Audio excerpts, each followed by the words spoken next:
at VCAT in appeals where we've been asked to oppose applications for outdoor. So hopefully today we take a balanced look at this topic. Moving on to today's agenda, these are the sorts of things that that we would like to cover. Oh, pardon me, before we do that, I also wanted to do a little plug for ADDO. We've got some upcoming programs, and what better time to plug, use an opportunity to plug programs than doing an advertising signage training program. The first one that we've got coming up is our Learn the Lingo, Identifying Architectural Styles and Terms. That's presented by David Cook, and that's going to start on the 17th of September. The second one is Heritage for the Future, Heritage Conservation for Built Environment Professionals, and Carolyn Baker from Bryce Rayworth's office will be facilitating that program. That's due to start on the 9th of October. The last one that we're doing is Plant It Up, Landscape Plan Assessment for Built Environment Professionals, and this will be run by Steve Schutt and Castile Shep from Hanson Partnership, both very experienced landscape architects and experts in their field, and that will be running on the 25th of November 2020. Now, as part of that, we will be offering a special opportunity to the first 10 registrants who book a place in one of those 3 courses after today's session, and they will be invited to participate in a new service that we're about to deliver called ADDO Coach. To be part of ADDO Coach, be one of the first people to be part of ADDO Coach, make sure you register for one of those courses, and we'll send you information on how you can be part of the ADDO Coach session. If you'd like more information on ADDO Coach, just simply contact us at addo.net.au.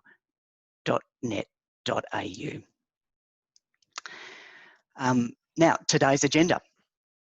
We're going to do a bit of a world tour and a history of signage. We're going to look at how signage has shaped our cities from an historical and built form perspective. We're going to talk about the different types of signs that we'll see in our urban environment. And then we're going to move on to an understanding of the role of the decision guidelines in the various signage policies and provisions in the planning scheme, and how to appropriately exercise discretion when we're considering applications for signage that are either we're lodging as a consultant firm or we're assessing in our role as a council planner.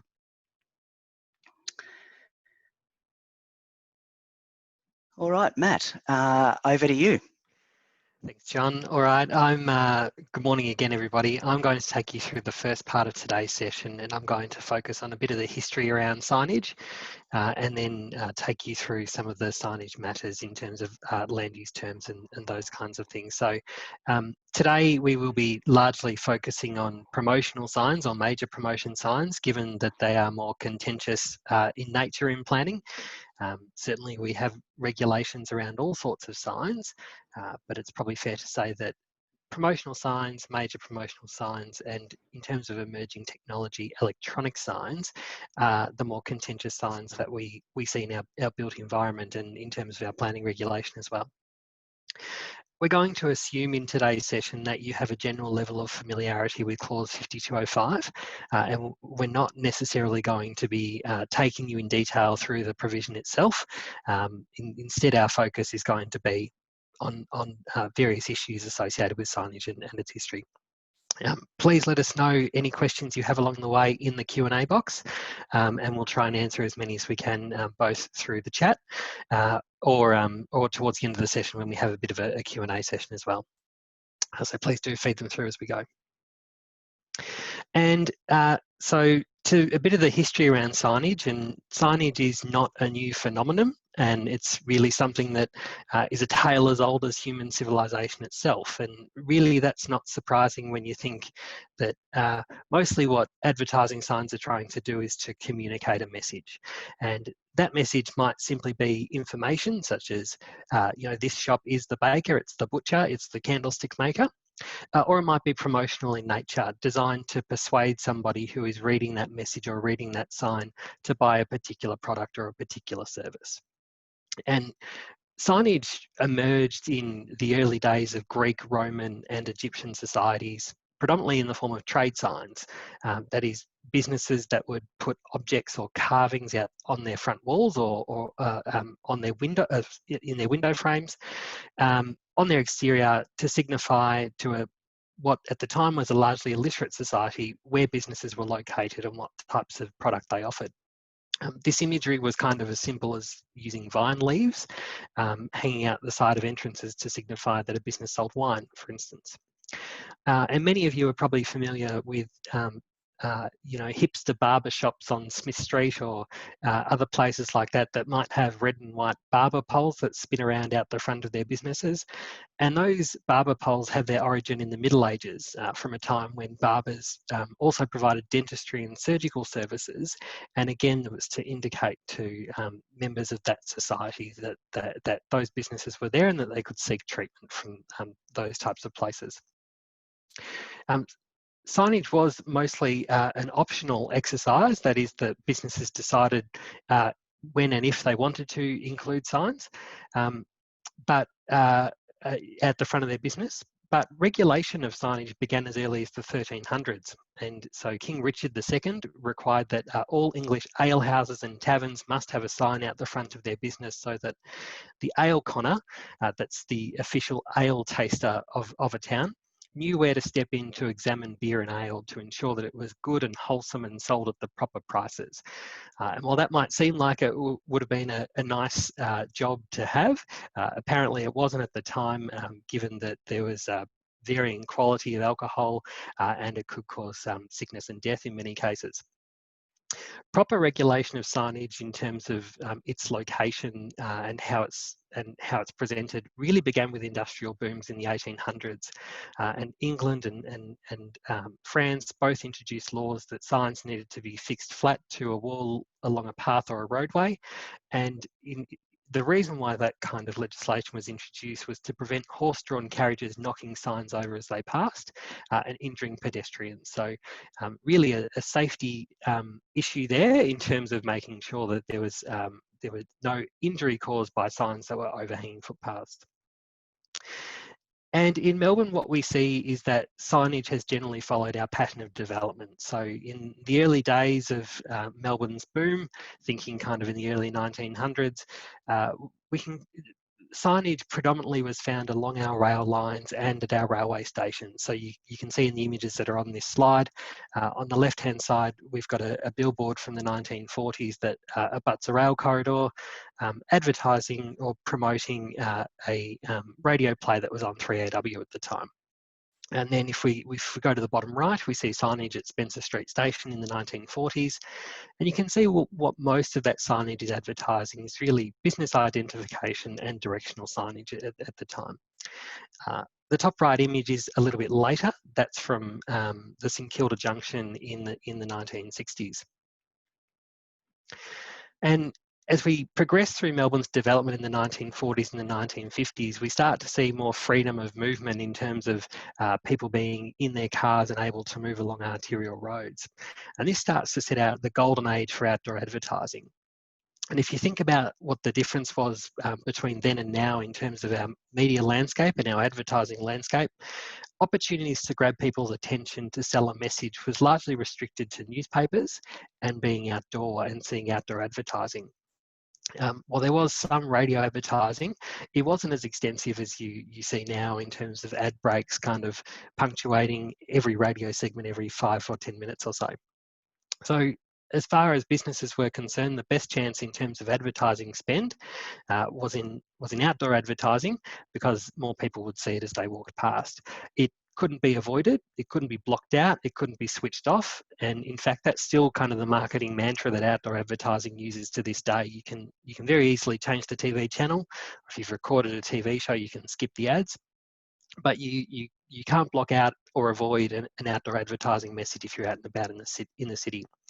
And again, these images kind of show Melbourne's development. So the two images on the left are signs that were quite prominent in the 20s, 30s and 40s along parts of Melbourne, where different businesses would both advertise their business, but also some promotional materials such as tea. Alcohol was another brand that was often associated with these kind of wall signs that were painted to the side of businesses. And the image on the right-hand side kind of shows that we're looking at King Street here, and you can see that as you progress up William Street. As you progress up William Street, what you're seeing is this predominance of outdoor advertising. Again, some business identification, but starting to see more promotional material and the use of public space, such as the viaduct for the train line, for promoting outdoor advertising. As we move into the 50s and the 60s, what we start to see is new technology emerges, and electrical signage becomes the norm as Melbourne starts to catch up to international trends that were seen in the 20s and the 30s overseas. The image on the bottom right here is again the St Kilda junction, and you can see the change that's happened at that junction between the previous image and this image over the space of a few short years. Signage starts to follow our road corridors more prominently as cars change movement patterns, and the opportunity for that advertising message to be seen moves beyond rail, essentially. Around about the time of the Olympics, what the image on the right is showing is this trend towards electrification and neon signs. And that continues right through to the 1970s, where neon becomes this massive craze in terms of signage, and also tri-vision. So the image on the right is Young and Jackson's Hotel. And what you can see is that this continuing journey of signage technology changing the display of signage in our cities. Probably a consistent theme that you're seeing through these images is that progressively over time, the advertising message is getting more cluttered, and you're seeing more of the exterior of built form, particularly in commercial environments, starting to display ad messages. And like our built form, as I've just been highlighting, signage evolves over time. So all of these photos are of the Young and Jackson's Hotel on the corner of Flinders and Swanston Street, and what you can see is that there has been a predominance of signage on that building for quite some time in various different forms, and that you can see in the image on the top left that most of the building was covered in some form of signage. The same continues with the image in the middle top there, and then progressively that kind of clutter and display over Young and Jackson's Hotel has been refined. Sure, signage is still very predominant, but you can see that that message has started to slowly become restricted to one message that sits atop the building, rather than this kind of clutter of imagery all across the wall of the building. And that kind of clutter message that I was mentioning is not really a new planning problem. In fact, kind of peak outdoor advertising and the kind of peak of the golden age for advertising was really in the 70s and 80s in Australia. And it's something that Robin Boyd talks about in The Australian Ugliness, which is that there was this proliferation of signs in some urban situations that created an eyesore and a substantial detriment to the visual environment. You saw signs competing for attention that would kind of cancel each other out to the point where none of them could be appreciated, and also created this kind of ugly and oppressive visual clutter. And the image on the left is from Sydney. We like to pick on Sydney as Melburnians, so I've deliberately chosen a Sydney example here, and you can see that there's this very extensive visual clutter to the point where it's very hard to be able to discern any one advertisement from the next, and the signs are indeed kind of cancelling each other out here, and you can't appreciate them. So this is the kind of visual clutter curse that our planning system is trying to avoid in our regulation. You see it in clause 5205 and certainly in a lot of local policies. But when you think about visual clutter, I want you to think about images like the one on the left here, because what you can see here is that this clutter is probably different to the clutter that we're experiencing today. And in part, the move away from the really dense clutter that you see in the image here is probably partly due to our planning regulation, but it's also due to regulation from the market and the industry itself. Operators really want to put distance between their signs to ensure that their messages are not competing with other messages from their competitors. And if you think about the way signs are now, and I don't have a slide on kind of freeway signage, but you can see the distance of signs along freeways. While they are quite predominant along our freeway and arterial road corridors, there does tend to be space between them to ensure that they can be read independently. So compared to these photos, what we're seeing today is fewer but bigger signs, and our planning system's views on clutter are really designed to avoid the danger of clutter that you see in these kind of images that are on the screen now. And this was kind of the end of the golden age for outdoor advertising. Television and more commercialisation in radio and eventually internet advertising has led to outdoor being a declining share of ad revenue. Of course, today most ad revenue comes from the internet. But nevertheless, it's still an important part of the advertising market. And John's going to talk later about how our planning system regulates that in a decision-making framework.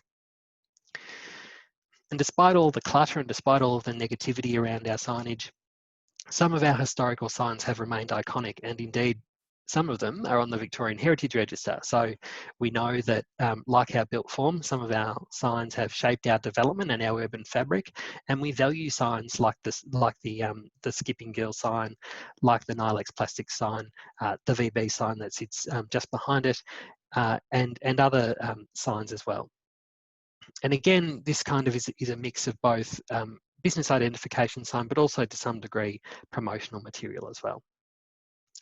And that kind of nostalgia for signage and historic signs is starting to see new life, with hand-painted signs making a bit of a return, starting to see signs like those on this slide throughout Melbourne.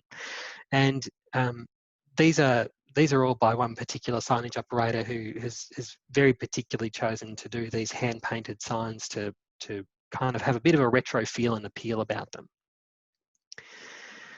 And signage is a big commercial enterprise. It's probably being hit really hard now by restrictions in Melbourne and around Australia, and certainly some of the figures that were out yesterday tend to show that the advertising market and revenue from outdoor advertising is down about 60 to 70% at the moment. But it also generally has been a bit of a recession proofer for advertising, and certainly the experience of some outdoor advertisers I've worked with has been that, for instance, when the economy is lagging and you're having trouble getting construction up for commercial buildings, for office space, etc., that there are kind of there's increasing interest to outdoor advertisers in terms of maximising land values through outdoor advertising. You can see here that this is a sign that's on a wall along Flinders Street, right near Young and Jackson's, and in 2015 that wall ad space was sold for over $3 million. So it's a very lucrative market, and certainly landlords are looking for opportunity where they're along arterial road environments to capitalise on their land value there.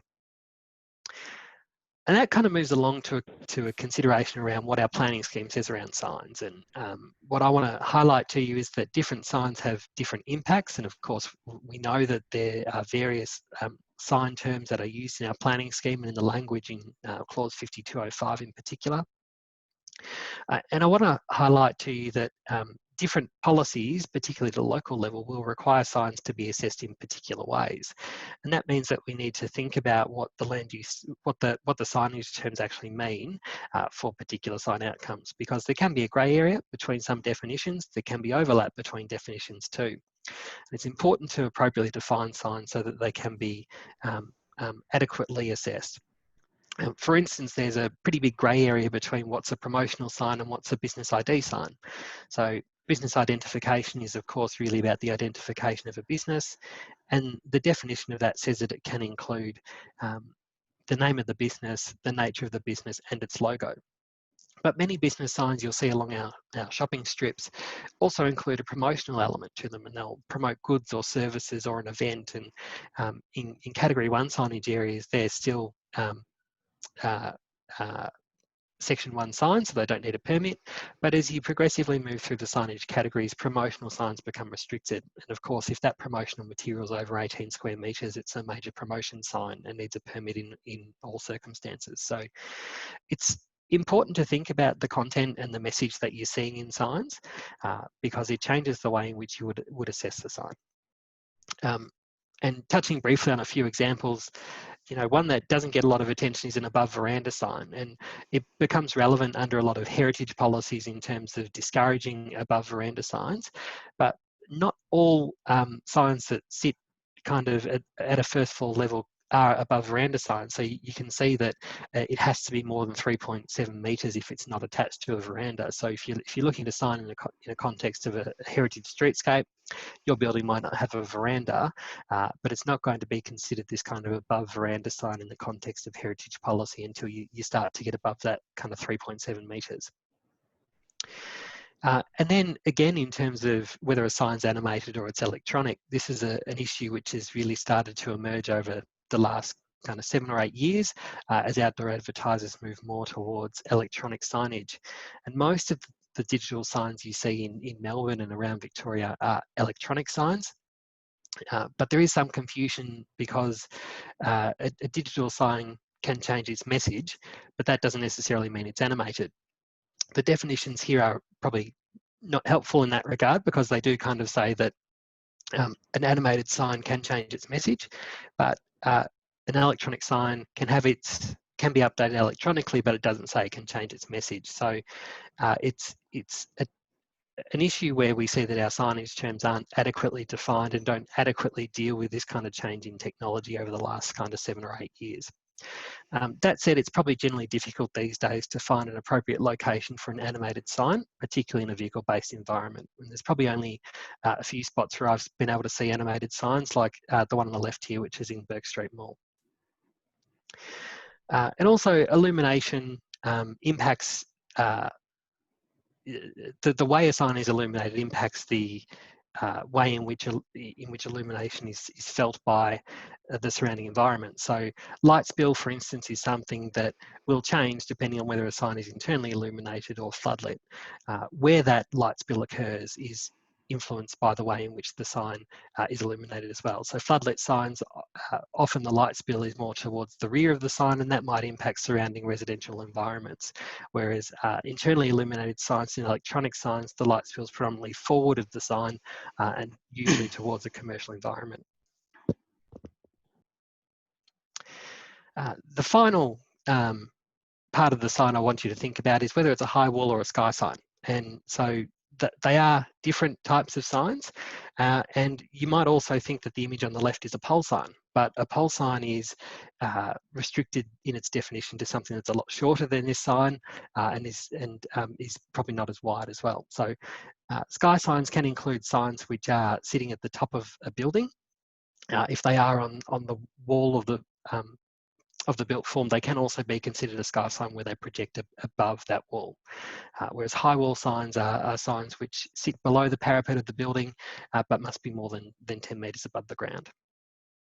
And as you start to put all this together from the definitions in the signage terms, you can see that there's not one part to a definition of a sign, that they all kind of, there's usually 2 or 3 parts to a signage definition. And when you're reading the regulation at clause 5205, and when you're reading policy, you need to be thinking about all the component parts of a sign, that it's not just a major promotion sign, that it's could be an electronic sign, it could be a major promotion sign, it could be a sky sign.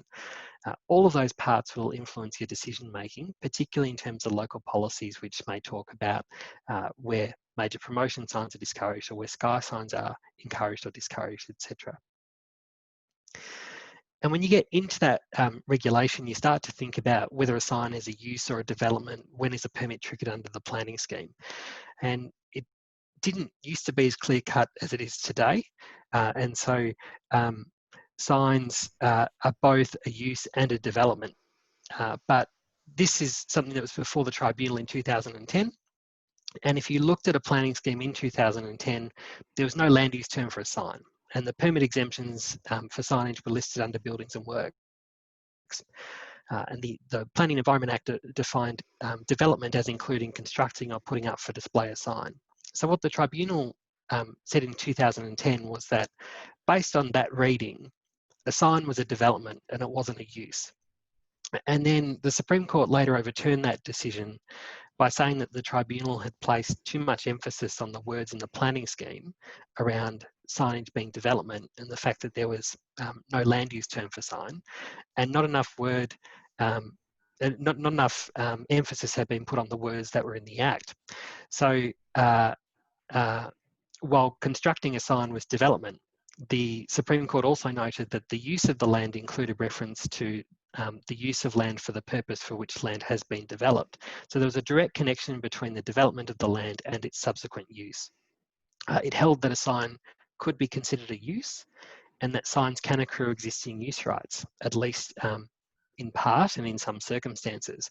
And that's something that is being borne out in many tribunal decisions of a recent time, is establishing existing use rights for signs. And many signs that have predominated in an urban landscape since the 80s and were constructed at a time where they probably didn't need planning approval. And you're now starting to see that there's enforcement action on foot as to whether these signs are legitimate, and establishing existing use rights is a way in which those signs can be legitimised. The planning scheme has fortunately since become clearer. Sign is now a listed land use term at clause 7303, and clause 6201 universally says that the use of land to display a sign doesn't require a permit. So from a planning permit trigger point of view, a sign is development, and it is the action of constructing or putting up for display a sign, which aligns with the language that's in Section 3 of the Planning and Environment Act about signs being part of a development activity for the purpose of regulation. There's a note in 6202-2, and you'll see on the slide here that the second dot point exempts signs from requiring a permit under buildings and works permit triggers unless specifically required by the planning scheme.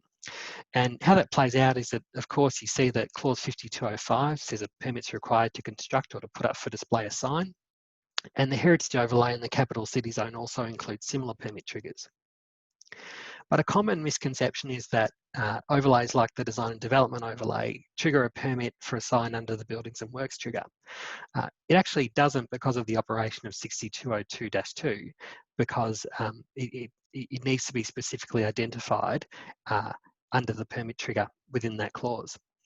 The tribunal's been very clear on this in recent years, and some of the Knox decisions that John's going to talk about a bit later, although not in that context, do draw up this discussion around the DDOs. So what the DDO can do is it can introduce a different category for signage to the requirement that's in the zone, and that's in the DDO template that's in the ministerial direction. And a final note on permit requirements for signage is that the permit trigger for development for the buildings and works does include the structure on which the sign is mounted. So there's no other trigger under the scheme. So again, if you think back to the DDO, you think back to the zone, there's not a separate permit trigger for the structure that the sign's mounted on. The sign does include its structural components, and that's been established by the tribunal as well. So that's the framework for when a permit might be triggered under the scheme and whether it's a use or a development. I'm now going to hand over to John, who's going to really take you through how you might exercise your discretion and assess a sign. Thanks, Matt. That was really interesting. The historical images of Sydney and Melbourne were certainly revealing of a different type of built form environment than I think many of us might be used to if we drove through some of those cities today.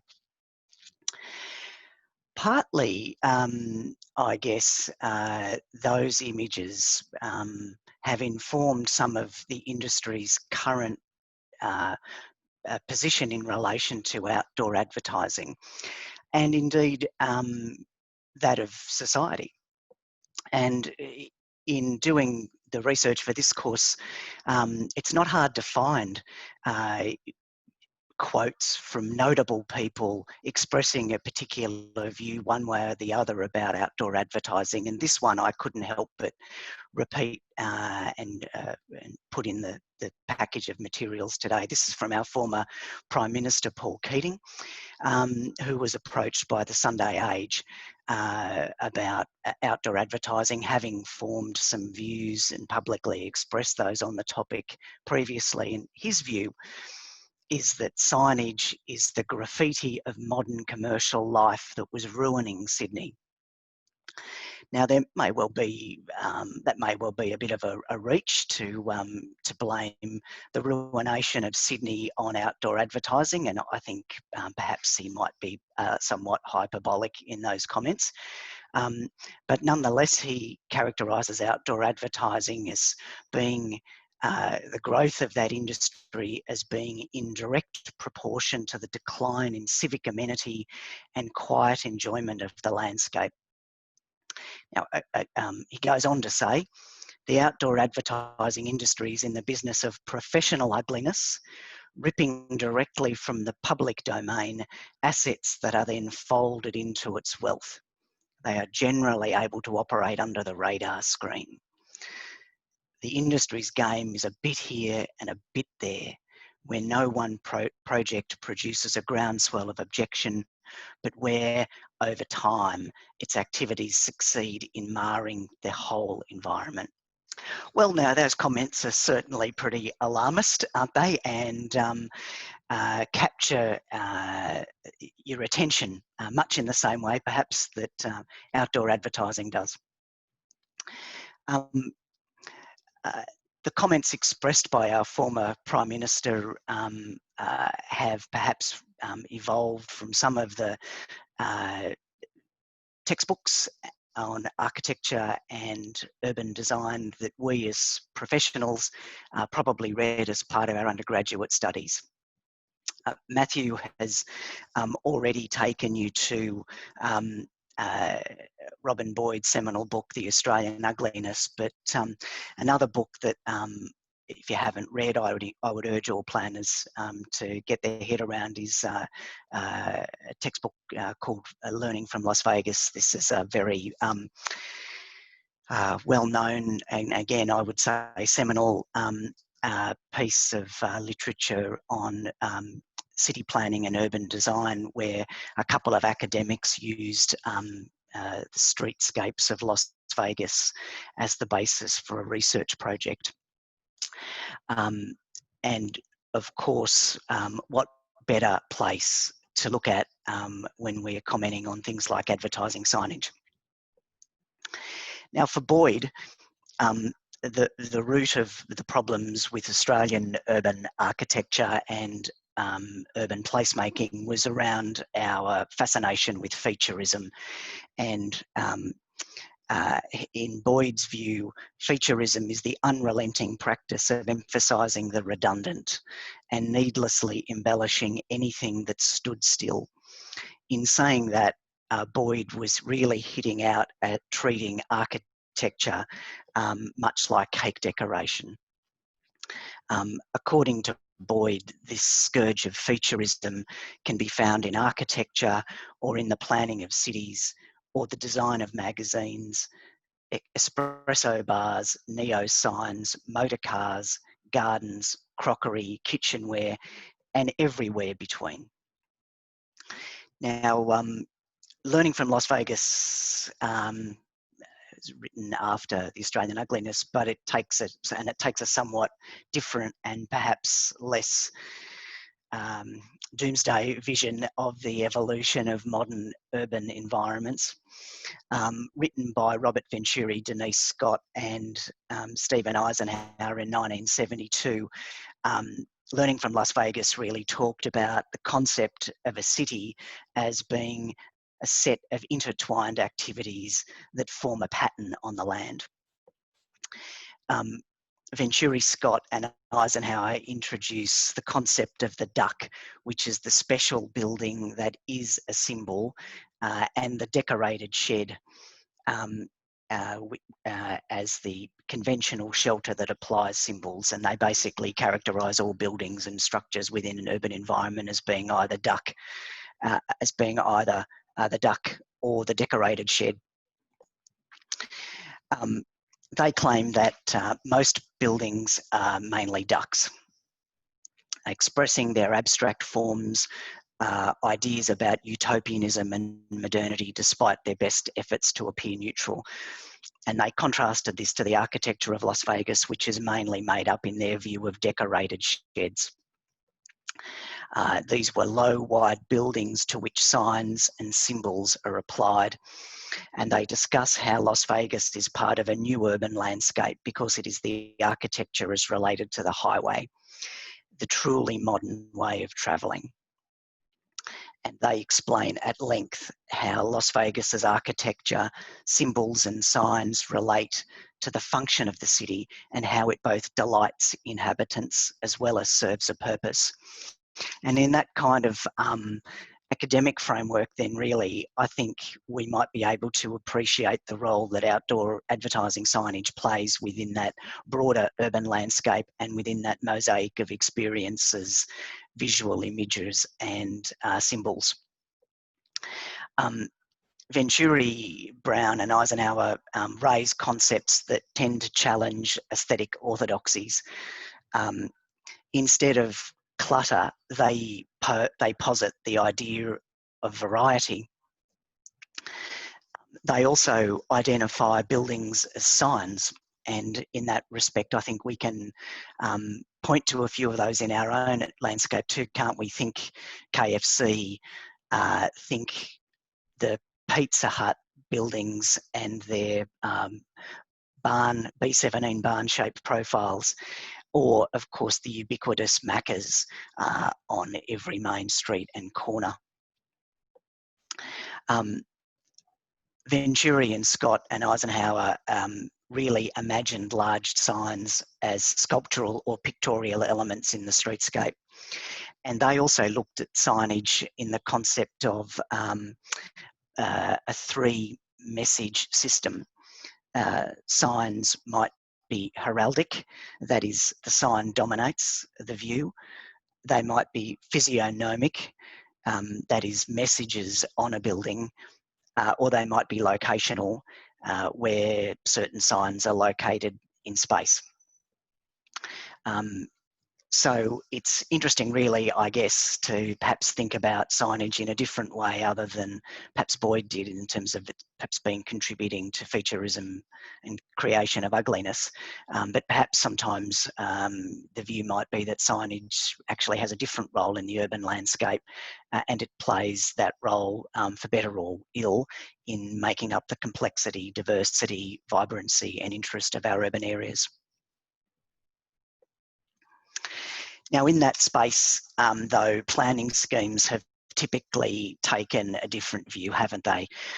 Many of our signage policies are really founded on the concept of the City Beautiful movements of the 19th century, and no doubt our signage policies perhaps have more in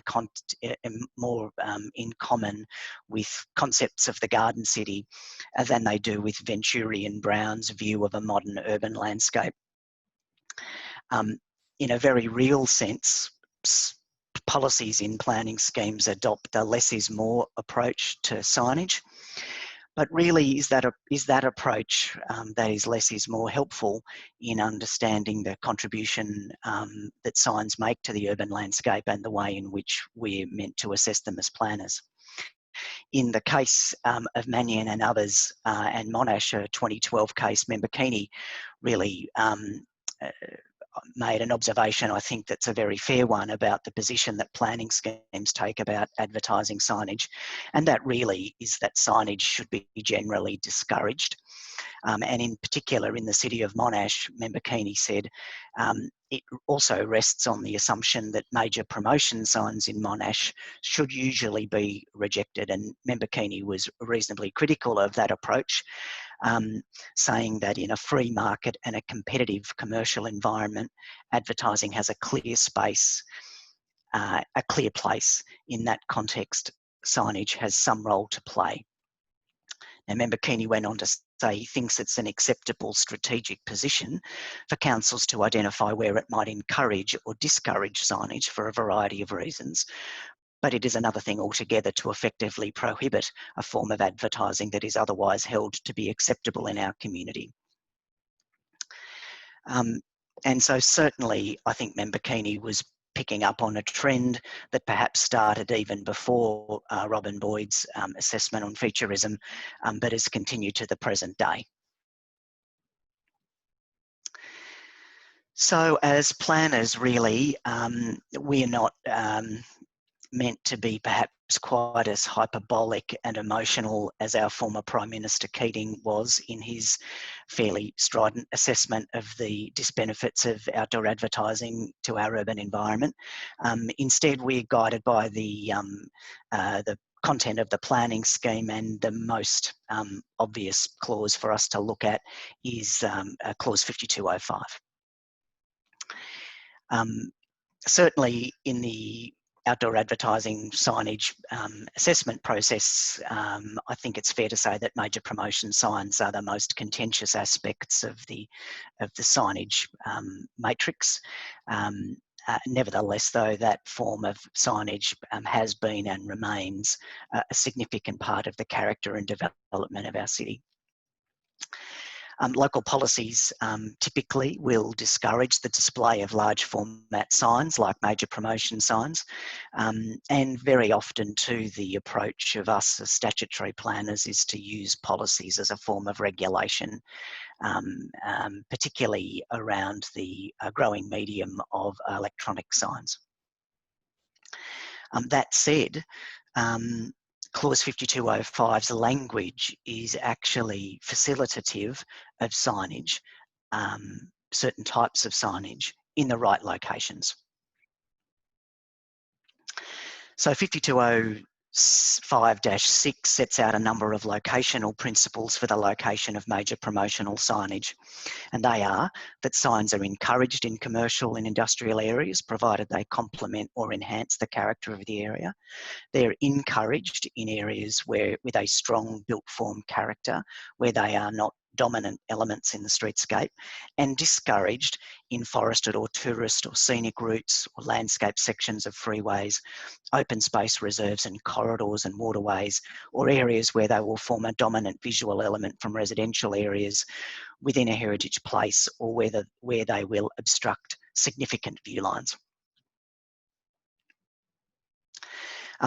In terms of a good starting place to understand the Tribunal's position, we'd probably encourage you to have a look at the Tribunal's decision in IOM Proprietary Limited and Knox City Council. It's a 2014 decision of the Tribunal, and it takes the view that proposals for signage should be viewed from a neutral rather than a negative point of view. That typically signage is placed in prominent locations because the whole purpose of signage is that they're designed to be seen and to attract attention. The Tribunal said that as a matter of principle, it cannot be fairly said that signs reduce visual amenity and that they are a legitimate commercial activity. The Tribunal went on to say that they can serve an important function in our urban areas, that a critical element of any major promotion sign is of a scale, form and location that is appropriate to the context of the existing physical environment, and that a sign must be consistent with planning policies guiding future development and have regard to potential amenity impacts on surrounding uses. Now, in that policy space too, it might be appropriate to look more broadly beyond just the policies that might affect signage, but to other urban design or placemaking policies that might sit within the planning scheme. In terms of modern signage, there's a couple of things that are emerging, I think, that are really requiring us to learn new skills. These are things around how signs are illuminated, the emergence of digital signage and how messages transition, the consequential traffic safety implications of that new form of that new medium, how signage might integrate with its host built form and its surrounds, and those locational principles for where that type of signage should be located. In terms of illumination, well, I'm not a lighting engineer, but there are some messages I think around this that we need to understand. So when we're talking about illuminated signage, there is two considerations. One is luminance, the other is illuminance. Now, illuminance is really a measure of how much the incident light illuminates the surface, and that's measured in lux or lumens per square metre. To give you an idea, full daylight has an output of about 10,000 lux. An overcast day would have a lighting output of about 1,000 lux, and full moon, that is moonlight, would have a lighting output of about 0.1 lux. Luminance, on the other hand, is measured in candelas per square metres, not lux. And it's really a measure of the luminance intensity per unit area of light travelling in a given direction. It's really meant to be a subjective measure, a measure of the subjective impression of the objective luminance measurement standard, essentially what the eye would see.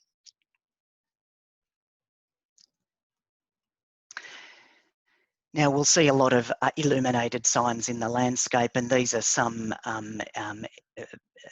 signs that are lit by LED lighting.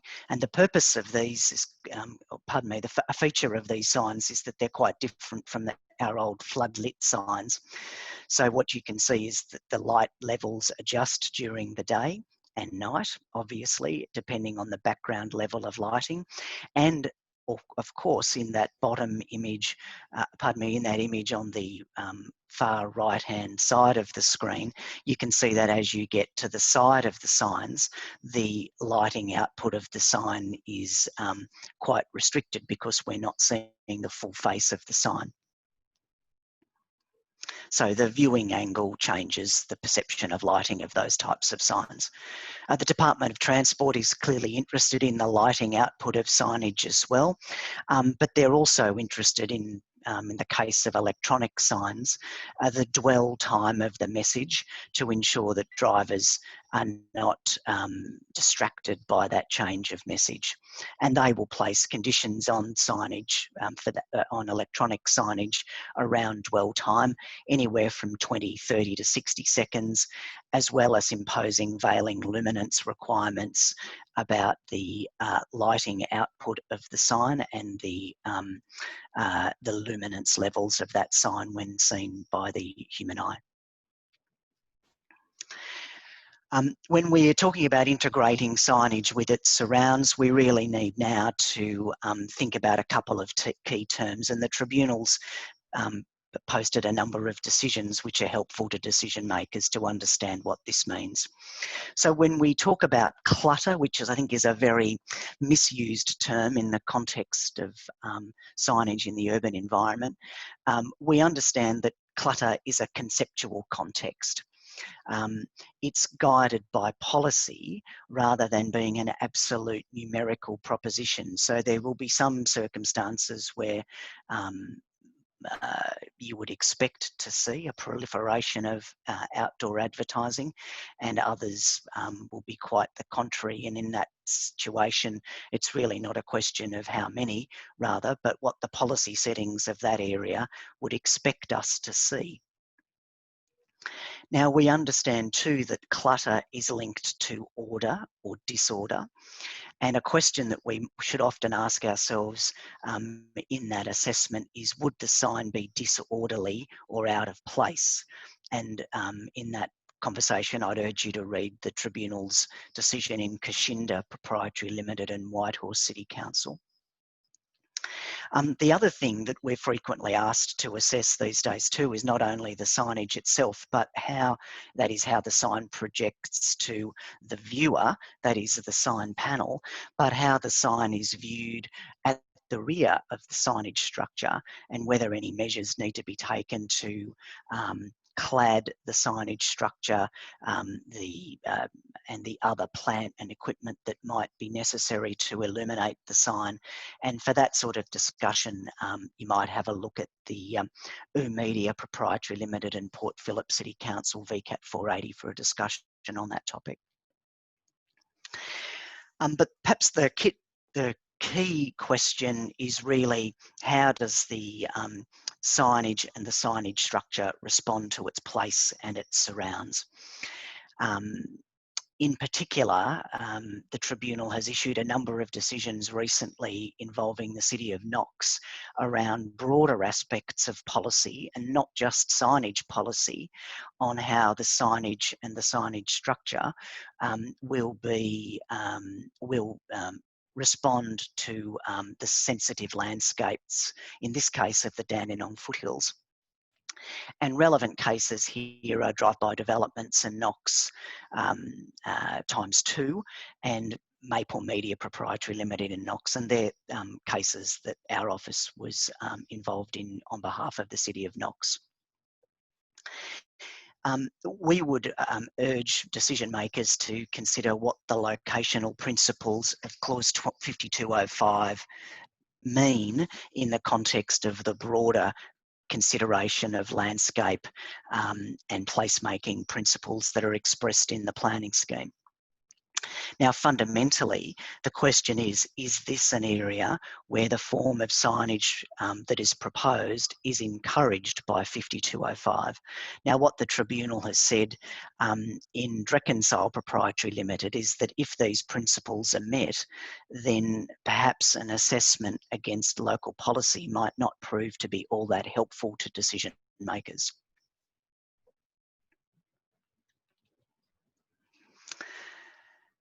All right. Well, now what we'd like to do, Matt and I, would be to turn the session over to our well over 100 participants and see whether there's any questions or comments that they would like to share with us before we wrap up today's proceedings. So, audience, over to you. Any questions or comments you'd like to direct towards either Matt or myself? And please use the Q&A function to do so. Yeah, one question that has popped up already, John, is in relation to signs for the sale or letting of properties, and they're generally exempt from needing a permit under 5205, provided they're removed within 7 days after the sale. And the question that arises in the chat is some land sales, some projects are selling step by step for a long period of time, and is there any way in which those signs can be limited? Perhaps not through the planning scheme. Perhaps that might be an issue that the council, if they felt strongly enough about it, it might be more of a local law matter. Matthew, what do you think? Yeah, I think that's probably right, John, although it will depend on what the content of the sign is as well. I think particularly in a land sales type environment, there's a bit of a grey area between the component of the sign or component of any signage that is about the sale or the letting of the properties, and the component that's actually promotional about that kind of land sale and property. So I think there's a point there where you need to look at what kind of message was being displayed on that signage, and if it probably goes beyond the pure sale of the land, then it's probably more of a promotional sign. And Matt, I particularly like this comment from Jennifer. Where do you draw the line between graphics and signage? And we had this conversation, didn't we, as part of preparing this presentation? What's your view? Yeah, it's a really tough one, Jennifer, and you're probably seeing it on a number of shopping strips where you've got some signage, but then you've got graphics. You've got people rolling around on the grass, somehow linked to the corporate identity of the business. Is this something where decisions of the tribunal have fallen different ways on graphics and signage? And again, with the return of hand-painted signs and graffiti type art that you're seeing on the side of buildings, it's something that is certainly a really big grey area, and I think some of the decisions of the tribunal have really fallen in terms of a consideration of is understanding those graphics part of understanding the corporate identity or the promotion that's linked to the message that's being put in the sign, and if it is, then it's definitely part of the sign. And then that goes into a consideration as to what is the size of the sign. Is it a promotion sign or is it a major promotion sign if it's over 18 square metres? So it's a grey area in terms of what 5205 says at the moment, and that probably doesn't really help decision making. Is probably something that needs to be tightened and corrected. And probably is also worth highlighting that there was an advisory committee on advertising sign provisions way back in 2007 that hasn't made its way into changes into 5205 just yet, but it was trying to address this and other issues coming out of the confusion in the signage provisions. It's those lifestyle images that you see on the front of buildings are certainly becoming more commonplace, aren't they, Matt? Absolutely. Any other ones, Matt? There's a question from Nicole as to decals and flags and easily removable signage. I presume that's in the context of are they regulated by 5205? Well, you can't stop flying the Australian flag. I think that's illegal, isn't it, Matt? What do you think? Yeah, so the signage provisions don't regulate the flying of the Australian flag. John's right about that. But again, decals and flags, to the extent that they might be a promotional image, can be considered to be a sign if they don't benefit from the exemptions at 5205. I mean, the other sign that I see perhaps more visibly in the urban environment these days, Matt, is those removable signs that are towed behind Vespers. Yes. And I dare say they escape consideration under the provisions of Clause 5205. Yeah, they certainly do. And the other thing is that, you have those signs that sit on the back of trailers and then end up out the front of a bulky goods place that might be advertising a promotion they've got on for the weekend that just pops up for the weekend. They would ordinarily need permission under 5205, but I'd imagine a lot of them either escape getting that permission or think it's easy to ask for forgiveness if somebody does complain. Matt, I'm conscious of the time, and I think we probably need to wrap it up in order to meet our obligations to Charlotte around timing. But before we do that, I'd like to thank you, Matt, for your assistance today, and thank our more than 100 participants in today's session. We very much value your attendance. We hope you've enjoyed today's session. Please make sure you stay glued to the ADDO website for our upcoming programs and events. We hope to run more of these sessions throughout our public health emergency. It's a great way to reach out and stay in touch with each other, and we really enjoy doing it. And remember too, that special offer for the next 10 participants that book a course will receive a placement into our new ADDO Coach program, which we're about to launch shortly. Matt, anything to finish off with? That's all from me. Thanks everybody for attending, and Charlotte's highlighted in the chat, but if we haven't answered your questions, we will be answering them on the website. And so if you've got any questions that you haven't put up yet, just send an email through to us through the website as well. But thanks for your attendance today and really appreciate your time.